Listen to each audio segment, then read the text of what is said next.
Hey everyone, Bludborn here. We've got a downtime update for LOTRO. They are currently placing 19.1 on the live servers right now. So servers are down for a couple more hours, and I thought I would kind of cover some of the stuff that was being pushed out in the update.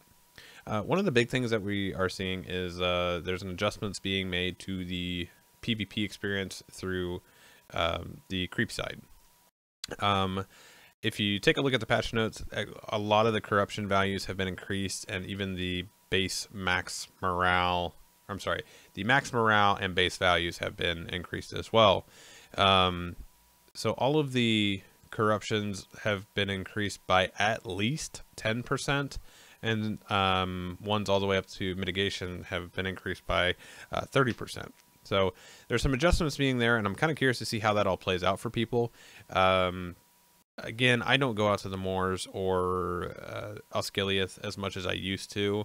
I still pop out there periodically, but quite honestly, I like the small fights and things like that. And anymore on servers like Arkenstone, for example, where I am, a lot of it's just the raid versus raid. It's really hard to find small combat, which is what I personally really enjoy. I like arena style or battleground style. That's just my personal preference, but I'm really kind of curious to see what that really does for people. If it's a good thing, if it's a bad thing. I know there was a concern there about the creeps abilities, basically based upon the freeps getting their 105 essences and things like that, and the new gear and all their legacies were pushing forward and things like that. So, kind of curious to see if that helps, if it hurts, if it's negligible. I'd like to see what the deal is there. Again, I don't profess to know how that affects a creep. I rarely ever play one. I probably have maybe less than 5 hours accumulated on a creep throughout my time in Lord of the Rings Online. I'm specifically a freep player. Something else to note is that there's some adjustments to the items and the loot. It looks like the skirmish raids are actually dropping level 105 gear at item level 234 now, and that Heligrod is also dropping 105 gear at 234. So I want to go see what those stat levels are and see. Usually it's still not going to be comparable if you're running any type of essence gear, so I'm really kind of curious to see what that looks like for people. Most of the gear, like if you're doing any type of content that is group based, most of the gear that is not essence based seems to be fairly irrelevant. And that's just kind of what I've observed through playing, is if you're doing any type of content that is, tier 2 challenge, anything like that, you're not going to be using any of that kind of gear. You need essence gear because you really need to be as high powered as possible. There's a lot of quest and zone based tweaks and fixes in this update. The other thing with items or loot is that in the Flora system that came out with update 19, there's incomparable jewelry is now available from the herbalist, and the item level is 246 and has 3 sockets.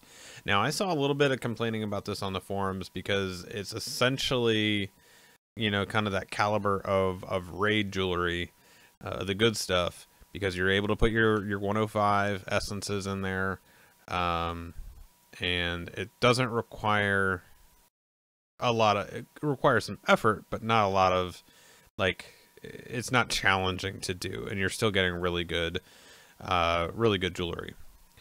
So my take on that is I think there's an issue there with the way jewelry is distributed, and I don't think jewelry should be essence based. I really don't think it should be that way. Too little too late for that, because that's just the way it's going to be moving forward. Once you've opened that door, it's really hard to go backwards. So I don't think we're going to see that change. I do like the way things used to be as far as jewelry goes, that crafted really was the way to go. And then you got the rare items out of the raid, and that was really what set you apart from people with the crafting stuff. and again, anything I say on here is really personal opinion, personal preference. It's just what I like through my play styles and the things I've experienced in the game. It's what I enjoy. So always curious to hear what you guys think, and you guys are always pretty vocal in the comments, and I appreciate that. There's some adjustments that have been made to housing as well. They did re-enable the non-VIP owners and leaders to take care of the housing upkeep, so people don't have to worry about their stuff going into escrow.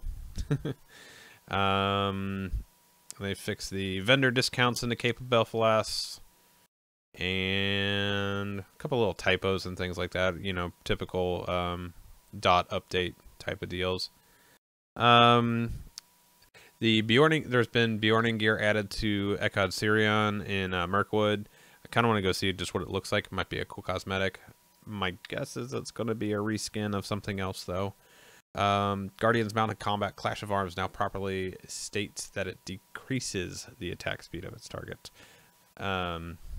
So just some little things there. This one I'm kind of curious to see how this plays out in groups. Bleeds from different wardens now stack with each other. So I'm really kind of curious, because that was an issue before where if you had multiple wardens, it was kind of pointless because the bleeds weren't stacking. So you didn't really want to have more than one warden in dropping bleeds on something, because it really wasn't going to do anything for you. Now that they do, it might change the dynamic of a couple of groups that I know about. So I'm kind of curious to see how that does it. Lore Master's Wind Lore now increases your target's incoming damage instead of reducing it. So it seems like a little bit of a oversight on that one, but that's good though. That helps out with the Lore Masters. Let's see. Just a verbiage change on here. References to force attack duration now are force taunt. That's probably a good thing. Seems kind of small, but you know. There are two known issues, and it looks like both of them are related to housing. Players who access the housing maintenance panel from the radar button will see information that upkeep is waived for VIPs, when in fact everyone still needs to pay upkeep on their classic houses. And then 5 Cape Road. Some of the hooks in the southeastern yard appear to have a deco that cannot be removed. If you receive an error when attempting to remove the item from the hook, leave the area and try again later. So those are just the two known issues in this current build. Everything else, a lot of quest stuff in here. I'm not going to read through all that, but again, not a huge update, a lot of tweaking and fixing, and that's all good stuff too. So let me know what you guys think in the comments below. I will be I'll be streaming later on tonight once everything's back up and I get home from work. So I hope I will see you guys in game soon, and look forward to hearing from you as well. So thanks for watching. Make sure you like the video if you liked it, dislike it if you don't like it, and make sure you're hitting that subscribe button. Head over onto the Twitch channel, which is twitch.tv/Bludborn, and drop a follow over there too. So we will see you soon. Take care.